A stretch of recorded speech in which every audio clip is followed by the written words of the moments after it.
ఇప్పుడు మన తండ్రి అయిన దేవుని నుండి ప్రభు అయిన యేసుక్రీస్తు నుండి కృపా సమాధానములు మీకు కలుగునగాక. ఆమేన్. దయచేసి కూర్చోండి. మొదటి రాజుల గ్రంథం 22వ అధ్యాయం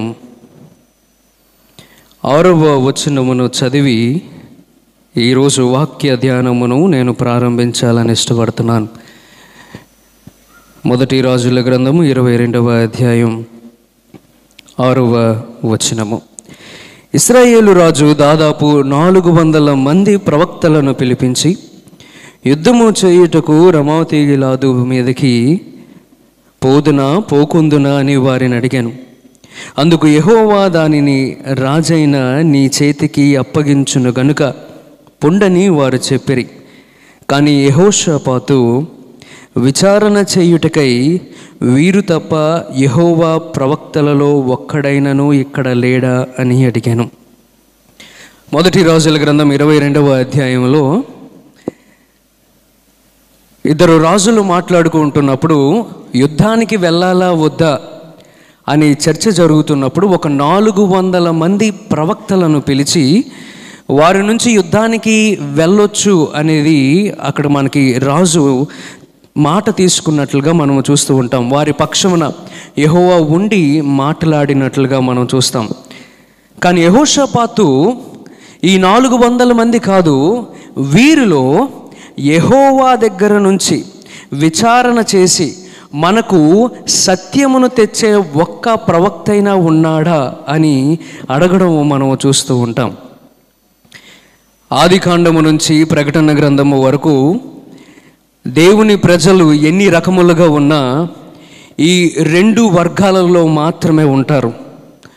ఒకరు నామకార్థముగా నమ్మిన వారు, 2 నిజమైన విశ్వాసముతో నిజముగా యెహోవా మీద ఆధారపడిన వారు. ఒక 400 మంది ప్రవక్తలు సరే వెల్లుడి అని చెప్పమన్నప్పుడు యెహోషాపాతు నాకు యెహోవా దగ్గర నుంచి మాట రావాలి, నాకు నిజమైన ప్రవక్త దగ్గర నుంచి మాట రావాలి అని మాట్లాడడం మనము చూస్తూ ఉంటాం. అపోస్తులైన పౌలు కొరింథీయులకు రాసిన మొదటి పత్రిక 15వ అధ్యాయంలో సుమారు ఇదే ఒక సమస్యను ఎదుర్కొంటున్నాడు. ఆయన ఒక 18 నెలలు ప్రయాసపడి సంఘాన్ని కట్టి ప్రభువు రక్షణను బోధించి ప్రభువు వారి కొరకు చనిపోయాడని, మరణించాడని, తిరిగి లేచాడని, మీ పాపములన్నీ క్షమించబడ్డాయని ఒక 18 నెలలు అక్కడ తీవ్రమైన సేవ చేశాడు ఆయన. కొరింథీ సంఘం యొక్క చరిత్ర మీరు గమనిస్తే అక్కడ సంస్కృతిని మీరు గమనించినప్పుడు గ్రీసు దేశం నుంచి వచ్చిన, అది గ్రీసు దేశమే కాబట్టి అటు నుంచి వచ్చిన అనేకమైన కల్చరల్ టైడ్స్ ఉంటాయి, అనేకమైన బోధలు ఉన్నాయి, అనేకమైన భాషలు ఉన్నాయి, అవినీతి ఉన్నది, అన్యాయము ఉన్నది. కొరింథీ సంఘములో వాక్యమును చొరబడడానికి స్థానము లేదు. అయినను అపోస్తలుడైన పౌలు సుమారు 18 నెలలు కష్టపడ్డాడు. అది అపోస్తల కార్యముల 18వ అధ్యాయంలో ఉంటుంది. కష్టపడి వెళ్ళిపోయిన తర్వాత ఒక 5 సంవత్సరాల తర్వాత ఆయనకి ఒక ఉత్తరం వస్తుంది. క్లోయి తీసుకొస్తాడు. మొదటి అధ్యాయం 17వ వచనములో ఏమంటాడంటే కొన్ని సమస్యలు ఉన్నాయి, వాటిని పరిష్కరించాలి. 14 అధ్యాయాలు, మొదటి 14 అధ్యాయాలు ఆ సమస్యలను పరిష్కరిస్తాడు. సంఘములో ఉన్న విశ్వాసుల మధ్య ఉన్న గొడవలను పరిష్కరిస్తాడు. కృపావరములు పోయిన వారం మనం ధ్యానం చేసుకున్నాము. వాటిని గురించి మీకు తెలియకుండా నాకు ఇష్టం లేదు, కొన్ని మీరు తెలుసుకోవాలని వారికి అది చెప్తూ ఉండడం మనం చూస్తూ ఉంటాం. సెక్షువల్ ఇమ్మొరాలిటీ, శారీరకంతో చేసిన దుర్నీతి, అవినీతిని వారిని ఖండిస్తూ మాట్లాడుతున్నట్లుగా మనము చూస్తూ ఉంటాం. ప్రభురాత్రి భోజన సంస్కరణను వారు ఏమాత్రము నిర్లక్ష్యము చేసి, వారు ఏమాత్రము సీరియస్గా, అంటే వారికి హృదయాన్ని హత్తుకొని ప్రభువు కొరకు వెళుతున్నట్లుగా కాకుండా ఇష్టానుసారముగా ప్రభువు బల్ల దగ్గరికి వస్తున్నారని దాని గురించి మాట్లాడినట్లుగా మనము చూస్తూ ఉంటాం. ఇలాగా అనేకమైన సమస్యలను మొదటి 14 అధ్యాయాల్లో ఆయన ఖచ్చితంగా సవరించినట్లుగా మనకు తెలుస్తూ ఉన్నది.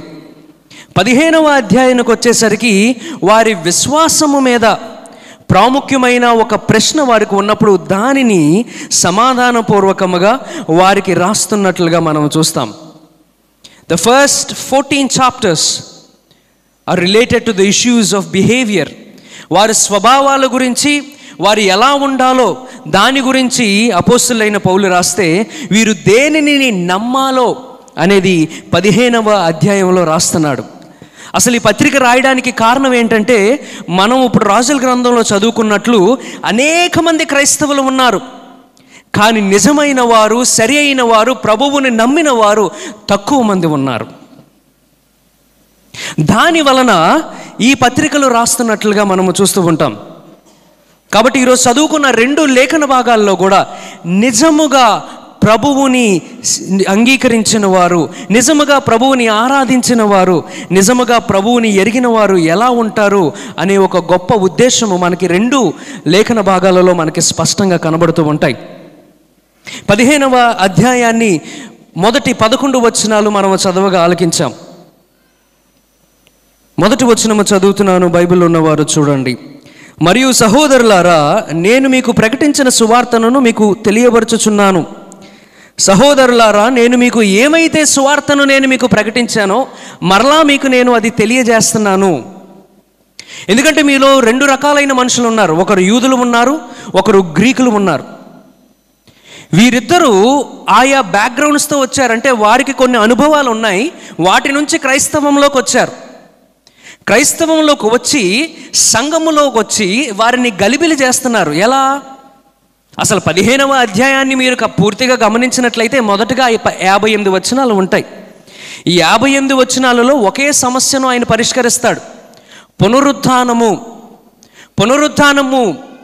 చాలామంది క్రైస్తవ సమాజము కొరింథీ సంఘములో ఉన్నప్పుడు పునరుత్థానాన్ని నమ్మటం లేదు.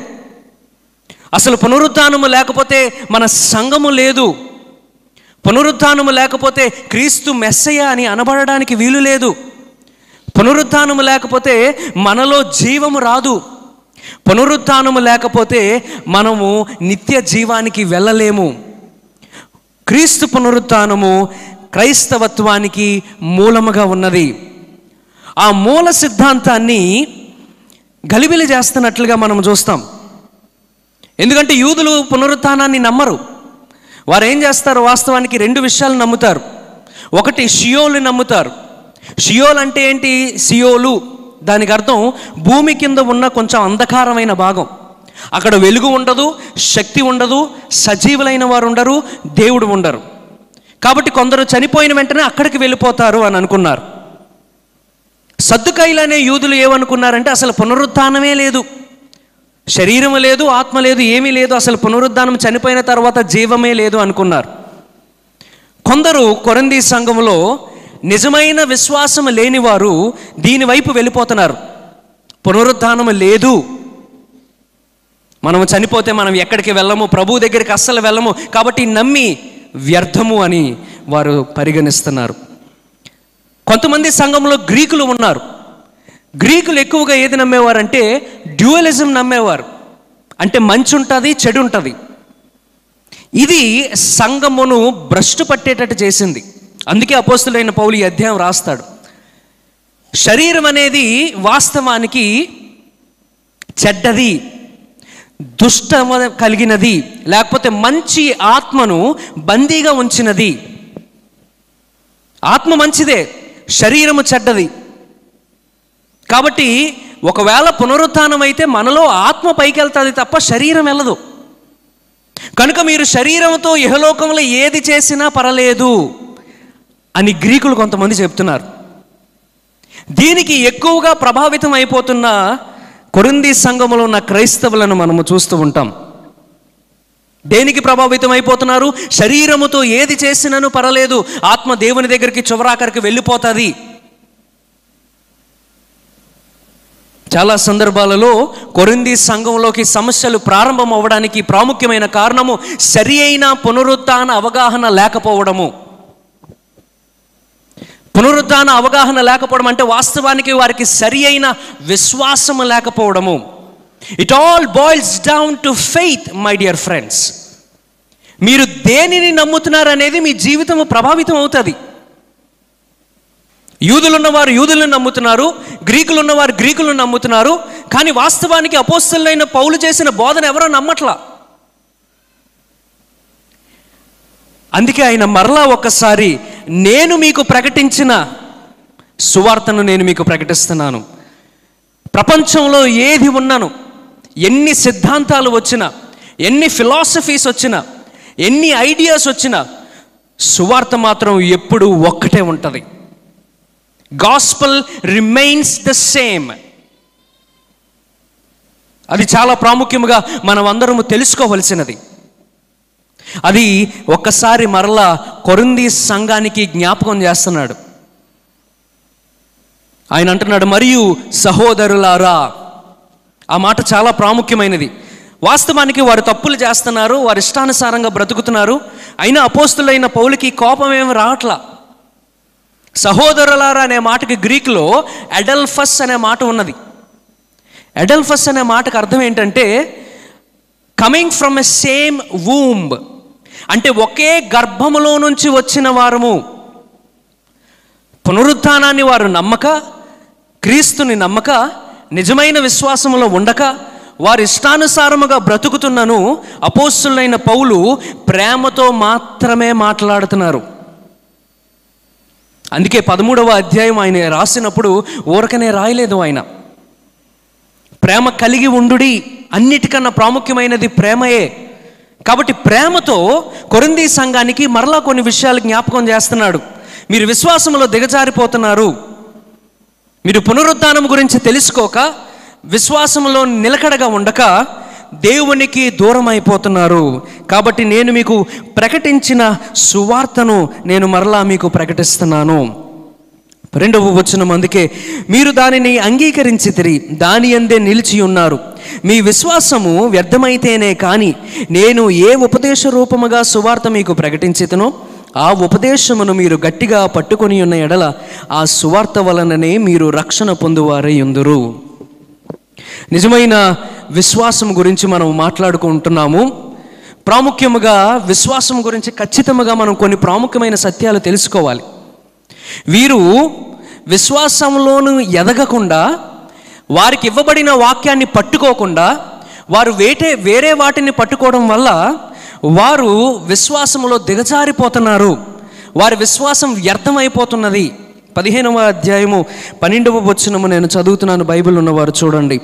క్రీస్తు మృతులలో నుండి లేపబడి ఉన్నాడని ప్రకటింపబడుచుండగా మీలో కొందరు మృతుల పునరుత్థానము లేదని ఎట్లా చెప్పుచున్నారు? మృతుల పునరుత్థానము లేని ఎడల క్రీస్తు కూడా లేపబడి ఉండలేదు. మరియు క్రీస్తు లేపబడని ఎడల మేము చేయు ప్రకటన వ్యర్థమే, మీ విశ్వాసమును వ్యర్థమే. మీ విశ్వాసము కూడా వ్యర్థమే. ఒకవేళ మీరు పునరుత్థానాన్ని నమ్మకపోతే, వారు క్రీస్తు పునరుత్థానాన్ని నమ్మట్లేదు అనట్లేదు సుమా, వారు క్రీస్తు లేచాడని నమ్ముతున్నారు. కానీ మనము శరీరాలతో లేవమని నమ్మట్లేదు. అది 12వ అధ్యాయం నుంచి మనకు లేఖన భాగాల్లో లేదు. అది మీ విశ్వాసము వ్యర్థమే. ఒకవేళ మీరు పునరుత్థానములో నమ్మకపోతే మీ విశ్వాసము వ్యర్థమే. విశ్వాసము అనే మాటకు ప్రాముఖ్యముగా పిస్టిస్ అనే గ్రీకు పదం రాయబడి ఉన్నది. ఇది చాలా ప్రాముఖ్యమైనది, మనం అర్థం చేసుకోవాలి. 2 లేఖన భాగాల్లో తగ్గింపు స్వభావము గురించి మనం మాట్లాడుకోవచ్చు, ప్రార్థన గురించి మనం మాట్లాడుకోవచ్చు. కానీ రెండిటికైనా మూలమైన విశ్వాసాన్ని గురించి మనం ఖచ్చితంగా మాట్లాడుకోవాలి. మొదటగా పిస్టిస్ అనే మాట విశ్వాసము అని దానికి అర్థం. దానిలో 3 కోణాలు ఉన్నాయి, అంటే 3 భాగాలు ఉన్నాయి. వీటిని మనం దాటి వెళ్ళలేం. ఈ మూటిలో మనం చాలా ప్రాముఖ్యంగా మన విశ్వాసం ఎక్కడుందో మనం తెలుసుకోవాలి. మొదటిగా పిస్టిస్ అనే దాంట్లో నోటీయస్ అనే పదం ఉన్నది, అంటే ఇన్ఫర్మేషన్. చాలామంది క్రీస్తు మన కొరకు ఈ లోకంలో వచ్చాడని తెలుసుకుంటారు, అంతే. It is just basic knowledge about Christ. Many of the world, చాలా ప్రపంచాలు చుట్టుపక్కల నలుమూలలు వెళుతున్న క్రీస్తు గురించి అవగాహన ఉన్నవారు చాలామంది ఉన్నారు. ఫ్యాక్చువల్ కంటెంట్ని నమ్ముతారు. నోటీటీ అంటే నాలెడ్జ్. మనం 3వ వచనంలో చూస్తాం. ఏం చేస్తాము? నాకు ఇవ్వబడిన ఉపదేశమును మొదట మీకు అప్పగించి తిని, అదేమనగా లేఖనముల ప్రకారము క్రీస్తు మన పాపముల నిమిత్తము మృతి పొందెను, సమాధి చేయబడెను, లేఖనముల ప్రకారము 3వ దినమున లేపబడెను. ఇది అపోస్తులైన పౌలు వారికి చెప్పాడు. వారికి అది తెలుసు. అందుకే 2వ వచనంలో మీరు అంగీకరించి తిరిగి దాని అందే నిలిచి ఉన్నారని చెప్పాడు. చాలామందికి క్రీస్తు చనిపోయాడని, సమాధి చేయబడ్డాడని, లేచాడని, మరలా పునరుత్థానుడై తెలుసు. That is notitia. It is believing in the facts. That will not save you my dear friends. అది మిమ్మల్ని రక్షించదు. క్రీస్తు గురించి వాస్తవంగా జరిగినవి తెలుసుకుంటే మాత్రం అది మీరు నిజమైన విశ్వాసంలో ఉన్నట్లు కాదు. నొటీషియా విల్ నాట్ సేవ్ యూ. ఆ తర్వాత రెండవ కోణం ఏంటంటే ఎసెన్సియస్. గుర్తుపెట్టుకోండి. అంటే ఏంటి? తెలిసిన దానిని అంగీకరించటం. చాలామంది ఇక్కడ ఆగిపోతారు. తెలిసిన దానిని అంగీకరించటం. వీరు కూడా తెలిసిన దానిని అంగీకరించారు. They agreed to the knowledge that has been given to them. అవును, క్రీస్తు నాకు చనిపోయాడు, మరలా తిరిగి లేచాడు. I know. They agreed. But that will not save you. అది మిమ్మల్ని రక్షించదు. అది మిమ్మల్ని నిజమైన విశ్వాసంలోనికి నడిపించదు, నిజమైన క్రైస్తవులుగా మార్చదు. మూడోది ఫడూషియా అంటారు దాన్ని. అంటే ఎ trust, a complete trust. Reliance అని కూడా అంటూ ఉంటారు. అనగా ఏదైతే యేసు ప్రభు గారు రక్షణ కొరకు చేశారో దాని మీద సంపూర్ణముగా ఆధారపడడం. Fiducia, you depend on Christ and nothing else. That faith will save each and every one of you. ఆ విశ్వాసము మిమ్మల్ని ఖచ్చితంగా రక్షిస్తుంది. ఆ విశ్వాసము మిమ్మల్ని పునరుత్థానులయ్యేటట్టు చేస్తుంది. ఆ విశ్వాసము మిమ్మల్ని నిత్య జీవానికి తీసుకెళ్తుంది. ఆ విశ్వాసమే మిమ్మల్ని రక్షణ నిశ్చయతలోకి నడిపిస్తుంది.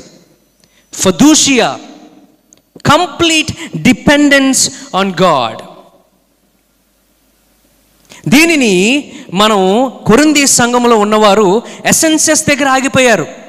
వారు అంగీకరించారు అంతే తప్ప వారి జీవితాలు మారలేదు. పునరుత్థానాన్ని నమ్మలేదు కాబట్టి వారు ప్రవక్తన మారలేదు, వారు జీవన శైలి మారలేదు. ఎక్కడ మార్పు కనిపించట్లేదు కొరింథీ సంఘములో. అందుకే ఆయన విశ్వాసాన్ని గురించి వ్యర్థమే. మీరు ఒకవేళ నమ్మకపోతే మీరు నమ్మిన విశ్వాసము వ్యర్థమే. It is empty. It is very important for all of us to understand what faith we have. ఎటువంటి విశ్వాసము మనము కలిగి ఉన్నాము. ఎందుకంటే విశ్వాసం గురించి ప్రాముఖ్యమైన సత్యాలు మీకు కొన్ని నేను చెప్పాలని ఇష్టపడుతున్నాను. గడిచిన ఆదివారం మనం తెలుసుకొని ఉన్నాం. పరిశుద్ధాత్మ మనల్ని ప్రేరేపిస్తేనే తప్ప మనము ప్రభువని మనము యేసుని పిలవలేము. It is the Holy Spirit that creates faith in you. పరిశుద్ధాత్మ మీలో విశ్వాసాన్ని సృష్టిస్తుంది. ఈరోజు పరిశుద్ధాత్మ మీలో విశ్వాసాన్ని ఉన్నదా లేదా అనేది మీరు ఖచ్చితంగా పరీక్షించుకోవాలి. ఎఫెసీ రాసిన పత్రిక అపోస్తలుడైన పౌలు 2వ అధ్యాయం 8-9 వచనాలు, ఫెయిత్ కమ్స్ ఫ్రమ్ గాడ్. విశ్వాసము అనేది దేవుని దగ్గర నుంచి ఒక బహుమాన రూపముగా మనకు వస్తూ ఉన్నది. కొరింథీ సంఘంలో ఉన్నవారు దానిని పూర్తిగా మర్చిపోయారు. హెబ్రీ గ్రంథకర్త కూడా ఒకే మాట అంటూ ఉంటాడు 12వ అధ్యాయం 2వ వచనములో, విశ్వాసానికి కర్త కొనసాగించేవాడు కూడా దేవుడే. హెబ్రీ 12:2 వచనము. రోమీయులకు రాసిన పత్రిక 10వ అధ్యాయం 17వ వచనము, వినుట వలన విశ్వాసము కలుగును, వాక్యమును వినుట వలన మీకు విశ్వాసము కలుగును. విశ్వాసము మనలో ఖచ్చితముగా ప్రాముఖ్యముగా క్రైస్తవ జీవితానికి మూలమై ఉన్నది. What kind of faith do you have? మీరు ఎటువంటి విశ్వాసము కలిగి ఉన్నారు? ఫ్యాక్ట్స్, వాస్తవాలు తెలుసుకొని ఉన్నారా? వాస్తవాలను అంగీకరించి ఉన్నారా? లేదా సంపూర్ణముగా ప్రతిరోజు దేవుని మీద ఆధారపడిన వారై ఉన్నారా? It is very important for all of us to understand.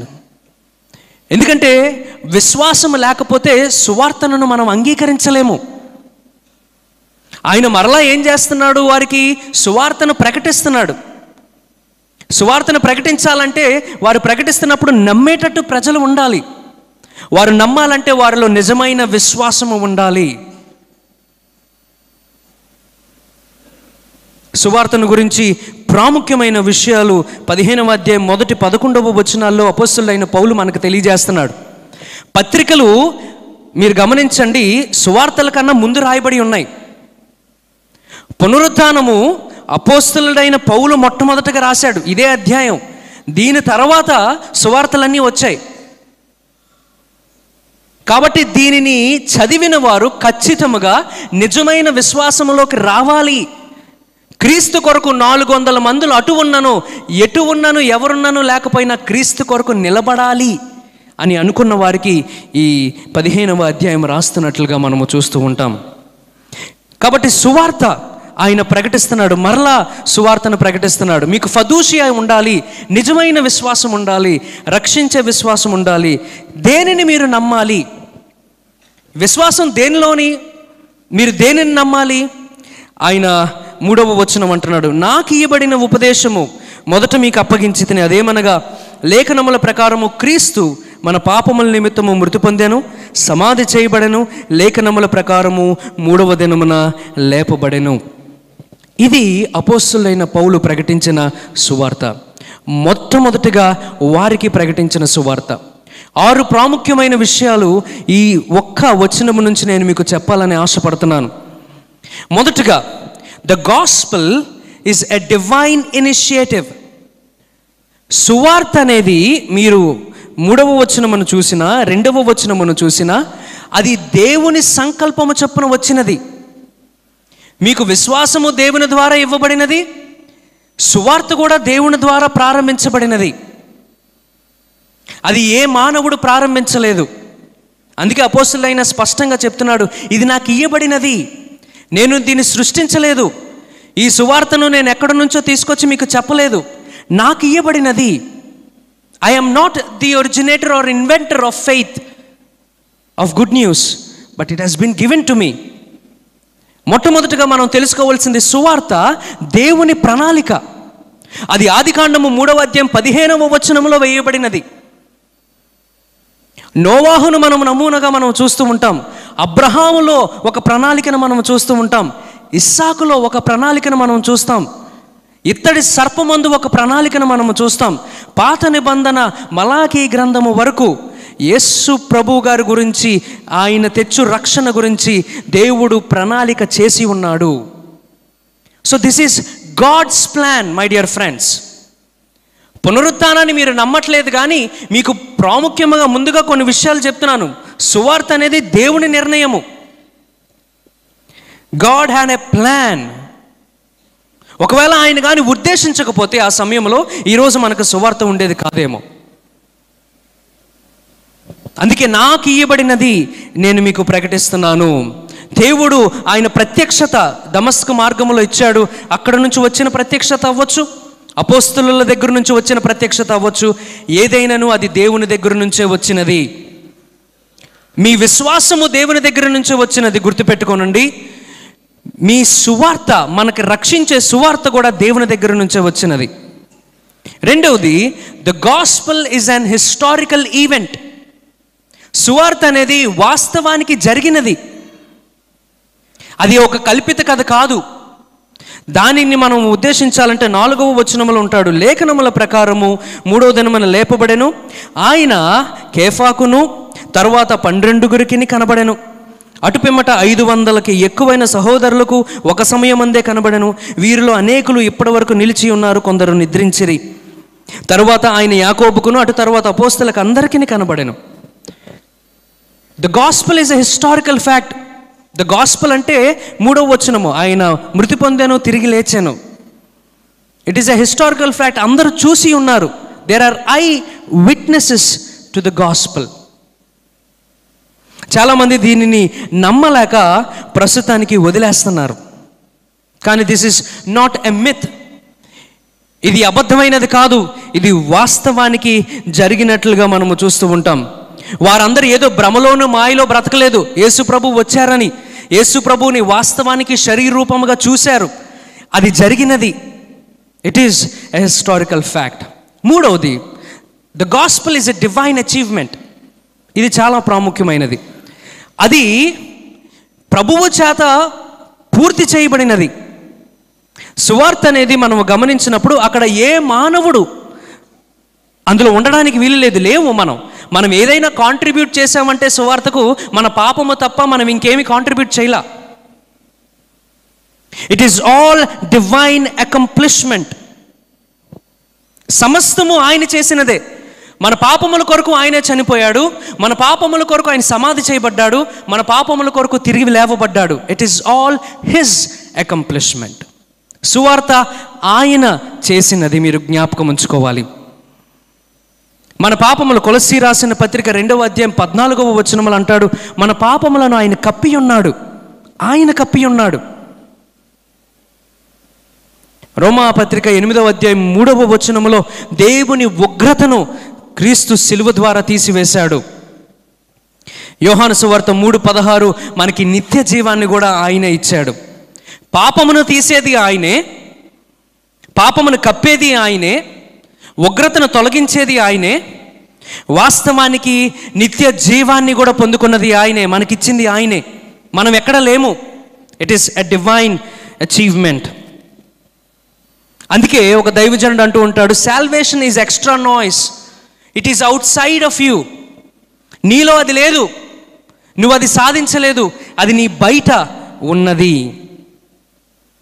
తొందరగా ద గాస్పెల్ ఈజ్ ఫ్రీ. 4వది, అది ఉచితముగా మనందరికి ఇవ్వబడినది. అందుకేనేమో ఉచితంగా ఇవ్వబడినది కాబట్టి మనం అంత ప్రాముఖ్యత ఇవ్వము సువార్తకి. కొరింథీ సంఘములాగా ఉచితంగా ఏది వచ్చినను దాన్ని నిర్లక్ష్యమే చేస్తాము తప్ప మనము వాస్తవానికి దాన్ని మన హృదయానికి హత్తుకొని ఉంచుకోవడం అనేది జరగదు. Gospel is free. You did not work for it, Christ work for you. మనం ఏమీ పని చేయలేదు, క్రీస్తే పని చేసినట్లుగా మనము చూస్తూ ఉంటాం. అన్నిటికన్నా ప్రాముఖ్యమైనది ఒక విషయం నేను మీకు చెప్పాలి అనుకుంటున్నాను. The gospel is an application. అది జరిగినది, అది క్రీస్తు మన కొరకు చేసినది. మనం ఏమాత్రము దానికి కాంట్రిబ్యూట్ చేయలేదు. కాబట్టి మనం చేయాల్సింది ఏంటంటే the gospel is application for all of us. మీ రక్షణ యేసు ప్రభు గారు సిలువ వేసినప్పుడు మీకు వచ్చేయలేదు. సిలువ వేయబడిన క్రీస్తుని నమ్మినప్పుడు మీకు రక్షణ వస్తుంది. The gospel is applied to you now. మీరు పుట్టకముందే 2000 సంవత్సరాలకు ముందే సువార్త ఉన్నది. మీరు క్రైస్తవులు అవ్వకముందే క్రీస్తు ఆ పనిని చేసి ఉన్నాడు. It was there before. Now we have to apply it for our lives. మనకి నిత్య జీవం క్రీస్తు చనిపోగానే వచ్చేయలేదు. ఎవరైతే క్రీస్తులో విశ్వాసం ఉంచుతారో వారికి వస్తుంది నిత్య జీవం.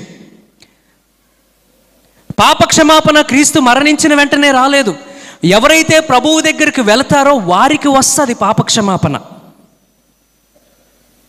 The gospel is always applied to each and every one of us. ఇదే సువార్తను 15వ అధ్యాయం 1-11 వచనాల్లో చెప్తున్నాడు ఆయన.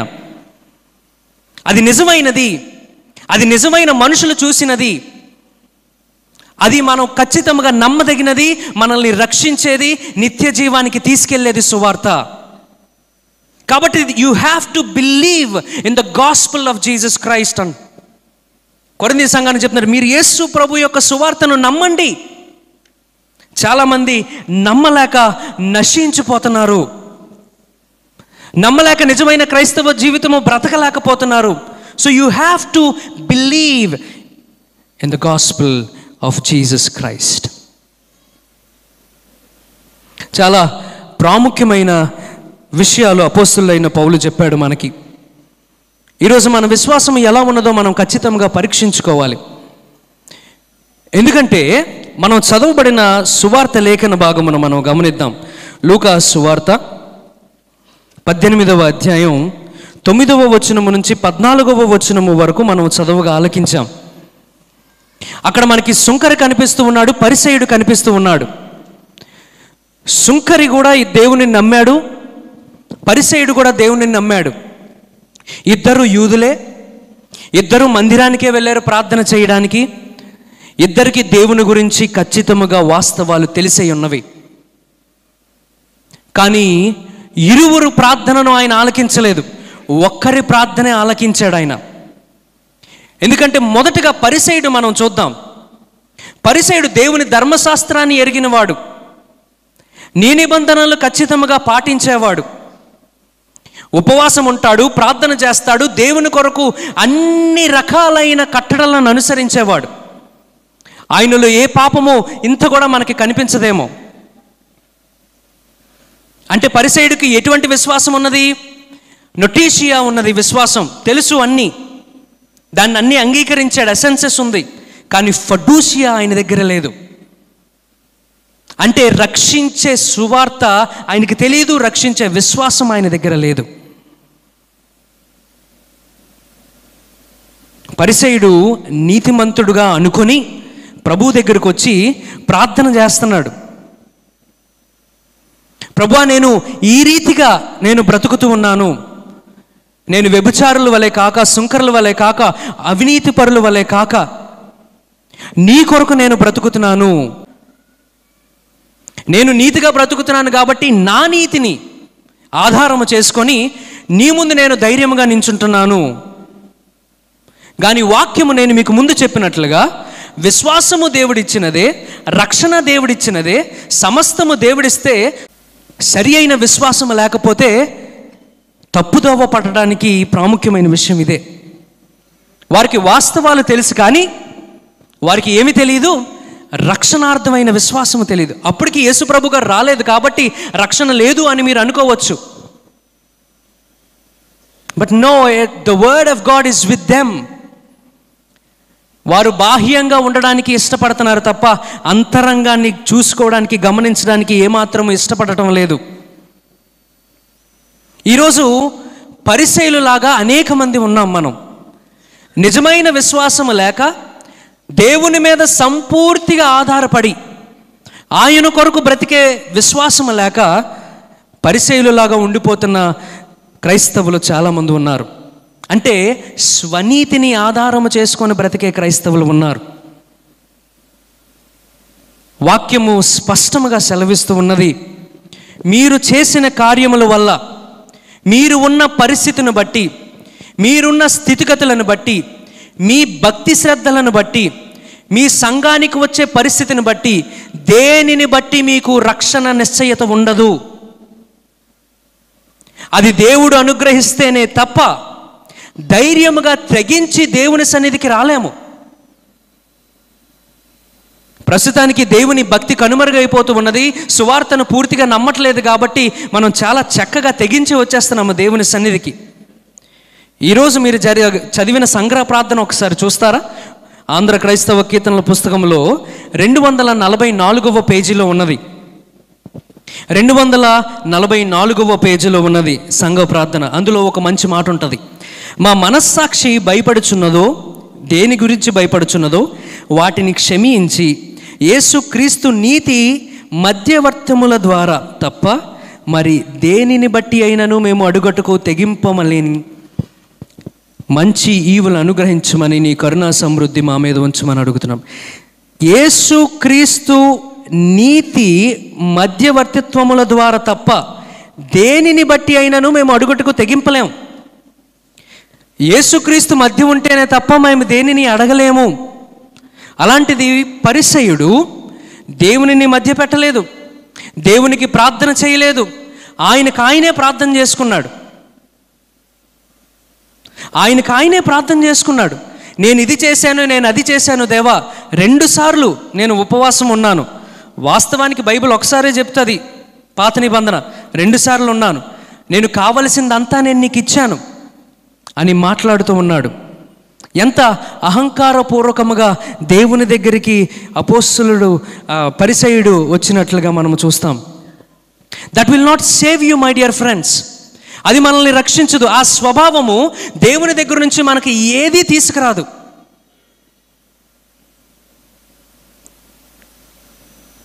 Self righteousness will lead to destruction. స్వనీతి నాశనం వైపు తీసుకువెళుతుంది. Saviour righteousness will lead to life. ఎప్పుడైతే క్రీస్తు నీతిని మనం కలిగి ఉంటామో అప్పుడు మనం జీవంలోనికి వెళతాం. సుంకరి వస్తాడు, సుంకరు వచ్చి తల కూడా పైకి ఎత్తలేని పరిస్థితిలో ప్రార్థన చేస్తాడు ఆయన. అయ్యా, నేను ఘోర పాపములు చేసి ఉన్నాను, నాలో పాపము తప్ప మరి ఏదీ లేదు, నేను పాపిని అని ప్రభువు దగ్గర రొమ్ము కొట్టుకుంటూ ప్రార్థన చేశాడు ఆయన. ఆ ప్రార్థన ప్రభు అంగీకరించి సుంకరి తిరిగి వెళుతున్నప్పుడు నీతిగా ఎంచబడి వెళ్ళినట్లుగా మనము చూస్తూ ఉంటాం. దేవుని ప్రార్థన వినాలి అంటే, మన ప్రార్థన ఆలకించాలి అంటే ముందు మన జీవితంలో పాపం అనేది ఉండకూడదు. 66వ కీర్తన 18వ వచనమును చూద్దాం.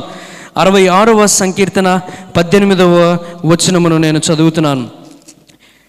మీరు పాపమును నా హృదయములో నేను పాపమును లక్ష్యము చేసిన ఎడల ప్రభువు నా మనవి వినకపోవును. పాపమును లక్ష్యము చేయలేదు, ప్రభువుని అడగలేదు, అసలు వాస్తవానికి ప్రార్థన చేసేస్తున్నాను. ఎందుకు? దేవుడు వింటాడు, దేవుని ముందు నేను సరిగ్గా ఉన్నాను కాబట్టి. లేదు, ఒకవేళ మీరు పాపము చేసిన వారైతే మీ ప్రార్థన ప్రభువు వినడని స్పష్టముగా వాక్యము సెలవిస్తూ ఉన్నది. అదే కీర్తన 84వ అధ్యాయంలో కూడా కొన్ని ప్రాముఖ్యమైన విషయాలు చెప్తూ ఉన్నది, నేను మీకు తెలియజేస్తాను. మనం చదివినట్లయితే కీర్తనలు 66వ అధ్యాయం 18వ వచనాన్ని మనము చదివాం. 34వ అధ్యాయం 17వ వచనాన్ని కూడా నేను చదువుతాను. నీతిమంతులు మొర్రపెట్టగా యెహోవా ఆలకించును, వారి శ్రమలన్నిటిలో నుండి వారిని విడిపించును. ఆయన ఎవరి మనవిని ఆలకిస్తాడు? నీతిమంతులు మనవిని మాత్రమే ఆలకిస్తాడు. ఇప్పుడు దీనికి నేను ముందు చెప్పిన సువార్తకి వాస్తవానికి సంబంధం ఏంటి? పరిసయ్యుడికి వారి జీవితంలో స్వనీతి అనుకొని ప్రార్థన చేస్తున్నాడు కాబట్టి దేవుడు ప్రార్థన వినేస్తాడు అనుకున్నాడు. దేవుడు వినడు ప్రార్థన. పాపమును లక్ష్యము చేసినప్పుడు ప్రార్థన వినడు. మనము మన జీవితాలను ఇష్టానుసారముగా బ్రతికి ప్రార్థన చేస్తున్నప్పుడు దేవుడు ప్రార్థన ఆలకించడు. ఎవరి ప్రార్థన ఆలకిస్తాడు? దేవుని నీతిని ధరించిన వారు మాత్రమే, ఆయన మాత్రమే ప్రార్థన ఆలకిస్తాడు.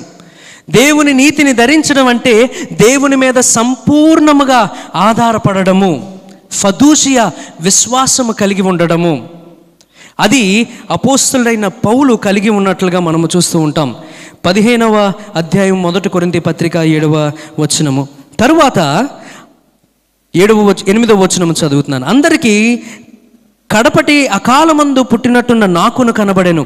ఏలయనగా నేను అపోస్తలందరిలో తక్కువ వాడను, దేవుని సంఘమును హింసించినందున అపోస్తలను అనబడుటకు యోగ్యుడను కాను. అయినను నేనేమై ఉన్నానో అది దేవుని కృప వలనే అయ్యున్నాను, మరియు నాకు అనుగ్రహింపబడిన ఆయన కృప నిష్ఫలము కాలేదు. కానీ వారందరికంటే నేను ఎక్కువగా ప్రయాసపడితిని, ప్రయాస పడినది నేను కాను, నాకు తోడయ్యున్న దేవుని కృపయే. ఫదూసియా విశ్వాసము మొట్టమొదటగా తగ్గించుకునే విశ్వాసము కలిగి ఉంటుంది. You will have humility in yourself. అపోస్తలుడైన పౌలు పత్రికలు రాస్తున్నప్పుడు మీరు గమనించండి, 2 ప్రాముఖ్యమైన విషయాలు ఖచ్చితంగా మాట్లాడతాడు. ప్రారంభంలో మొదటి వచనాలలో కృప మీకు కలుగునుగాక అంటాడు, గ్రేస్ టు యూ అంటాడు. పత్రికను ముగించినప్పుడు గ్రేస్ బి విత్ యూ అంటాడు, కృప మీతో ఉండునుగాక అంటాడు. అంటే రెండిటికి చాలా ప్రాముఖ్యమైన విషయాలు మనం తెలుసుకోవాలి. మొదటగా గ్రేస్ టు యూ అంటే ఈ వాక్యము వస్తుంది కాబట్టి దీని ద్వారా మీకు కృప వస్తుంది. ఆ తర్వాత వినిన సత్యాన్ని జీవించడానికి కృప మీతో పాటు బయటికి వస్తుంది. Grace be with you forever. ఆయన కృపను మాత్రమే నమ్ముకొని ఆధారపడినట్లుగా మనము చూస్తూ ఉంటాం. అపోస్తలుడైన పౌలు కూడా నేను పాపులలో ప్రధాన పాపిని అంటాడు. He knows how to be humble. దేవుని యందు ఎప్పుడు కనికరము కలిగిన వాడిగా, కనికరము అడిగేవాడిగా అపోస్తలుడైన పౌలు ఉంటాడు. ఆయన ఏమై ఉన్నాడో అది సమస్తము దేవుని వలనై ఉన్నాడు. సమస్తము దేవుని వలనై ఉన్నాడు. సుంకరి నా వలనై ఉన్నాడు అనుకున్నాడా? లేదు, దేవుని వలన నాకు కలుగుతాదేమో, సహాయము కలుగుతాదేమో అనుకున్నాడు. Be merciful unto me oh lord, నన్ను కరుణించు, కనికరించు అంటాడు. ఆ ప్రార్థన మనము ఖచ్చితంగా చెయ్యాలి అందరము. ఎందుకు ఇటువంటి ప్రార్థనలు మనము చెయ్యాలి? మనం ప్రభువుని ఎందుకు ఈ రీతిగా మనము వేడుకోవాలి? విశ్వాసము ప్రభువిచ్చినదే, కృప ప్రభువిచ్చినదే, సువార్త ప్రభువిచ్చినదే. మనం అహంకారపూర్వకముగా గర్వించడానికి, ఆత్మీయ అహంకారులుగా ఉండడానికి అవకాశం ఎక్కడ ఉన్నది? లేదు. అంత ప్రయాసపడిన అపోస్తులైన పౌలు కొన్ని సంఘాలను కట్టి సువార్తలను చేసి అనేక మంది క్రీస్తు దగ్గరకు తీసుకొచ్చిన అపోస్తులైన పౌలు ఇది నా వలన కాదు, దేవుని కృప వలనే అనుకుంటున్నాడు. ఆ విశ్వాసం ఏంటి? ఆ మాట అనడానికి ఎక్కడి నుంచి వచ్చింది? Fiducia. I rely on God daily, every day and on everything. ఎందుకంటే it is by grace I am saved, it is by grace I am living, and it is by grace I will live. కృప వలనే నేను రక్షింపబడ్డాను, కృప వలనే నేను జీవిస్తున్నాను, కృప వలనే నేను పరలోకానికి వెళతాను. సుంకరిలాగా రొమ్ము కొట్టుకుంటూ ప్రార్థన చేస్తూ, ప్రభువా నన్ను క్షమించు, నేను ఘోర పాపిని, దయచేసి కనికరించి నన్ను రక్షించు. ఎందుకంటే రక్షణ నువ్వు తప్ప ఇంకా ఎవ్వరు ఇవ్వలేరు. It is only you who gives salvation to me. నువ్వు తప్ప నాకు ఎవరు ఇవ్వలేరు తండ్రి. నీ సువార్తను నాకు తెలుసు, యేసు వచ్చాడని, మరణించాడని, తిరిగి లేచాడని తెలుసు, కానీ దానివల్ల నాకు ఉపయోగం ఉండట్లేదు ప్రభువా.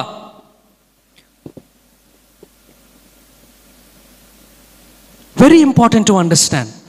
పునరుత్థాన సువార్తను మీరు ఎంతవరకు నమ్ముతున్నారు?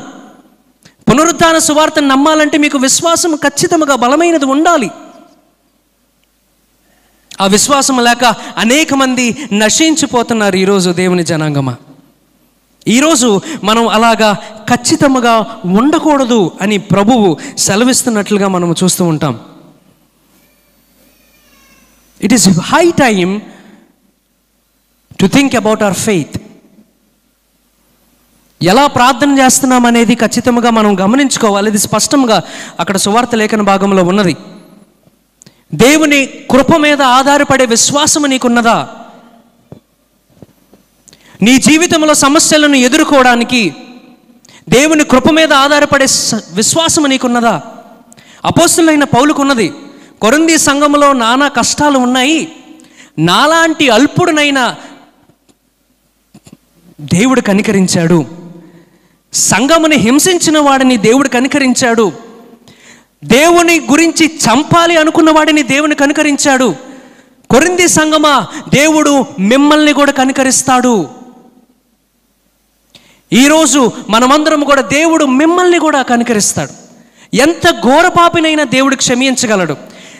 ఎంత పాపములో ఇరుక్కుపోయినా దేవుడు క్షమించగలడు.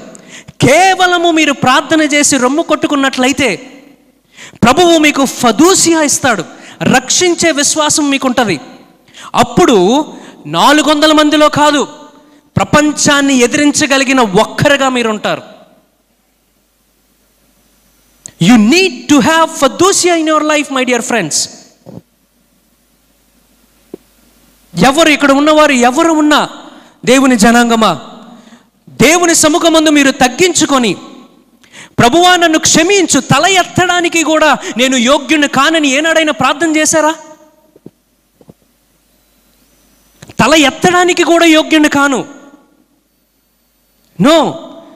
సంఘములోని చాలా మట్టుకు ప్రార్థనలు అలాగ ఉండట్లేదు. యాక్ట్స్ అనేది ఆ విధంగా ఉండాలి. ప్రార్థన అడోరేషన్ ఉండాలి, కన్ఫెషన్ ఉండాలి, థ్యాంక్స్ గివింగ్ ఉండాలి. ఇవి ఏవీ లేకుండా వీటిని అన్నిటిని హైజాక్ చేసి పరిచయుడు వెళ్ళిపోయాడు ఎక్కడికో. మనము పరిచయులమే. కొన్ని సందర్భాల్లో నేను తాగుబోతులా లేను, కొన్ని సందర్భాల్లో నేను తిరుగుబోతులా లేను, కొన్ని సందర్భాల్లో నేను విచ్చలవిడిగా బ్రతకట్లేదు, నేను వ్యభిచారం చేయట్లేదు కాబట్టి నేను పరలోకానికి వెళ్ళిపోతాను అనుకోవడానికి కుదరదు. దేవుని నీతి వస్త్రము మీ మీద ఉండి క్రీస్తును కలిగి ఉంటేనే తప్ప మనము పరలోకానికి చేరము. ఈ సువార్త ఎందుకు ఇవ్వబడినది? మిమ్మల్ని దేవునిని కలపడానికి.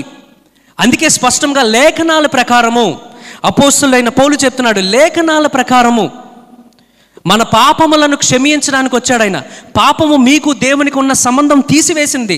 ప్రియజనులారా, మీరు పాపము చేస్తున్న కొలది దేవునికి మీరు దూరం అయిపోతూ ఉంటారు. కీర్తనలు 31వ వచనమని చెప్పి నేను ముగించేస్తాను.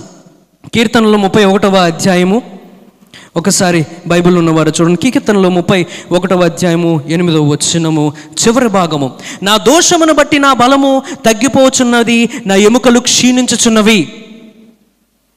నా దోషములను బట్టి, నా పాపములను బట్టి, నా అవిశ్వాసాన్ని బట్టి, నా అహంకారాన్ని బట్టి, నా గర్వాన్ని బట్టి ఏమవుతున్నది?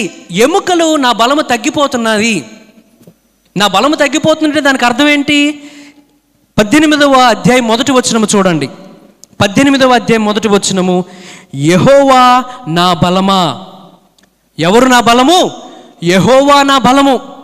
అంటే నేను పాపము చేసే కొలది, దోషము చేసే కొలది, అవిశ్వాసములో ఉన్న కొలది, గర్వించే కొలది యెహోవా అను బలము నా నుంచి దూరంగా వెళ్ళిపోతున్నది. Be very careful my dear friends. చాలా జాగ్రత్తగా ఉండండి. సుంకరిలాగా మీరు పాపము చేయకండి, సుంకరిలాగా అహంకారము చేయకండి. ఎందుకంటే దేవుడు మీకు దూరముగా వెళ్ళిపోతాడు. అందుకే సువార్తను మనము నిజముగా నమ్మాలి. ఆయన మన పాపములు క్షమిస్తాడు, దేవునికి మధ్యన మనకి సంబంధాన్ని కలుగజేస్తాడు.